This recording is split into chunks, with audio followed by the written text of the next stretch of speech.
أعوذ بالله من الشيطان الرجيم بسم الله الرحمن الرحيم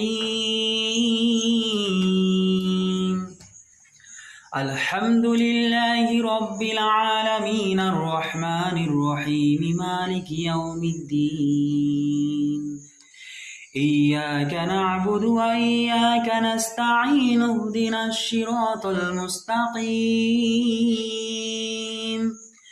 صراط الذين أنعمت عليهم غير المغضوب عليهم ولا الضالين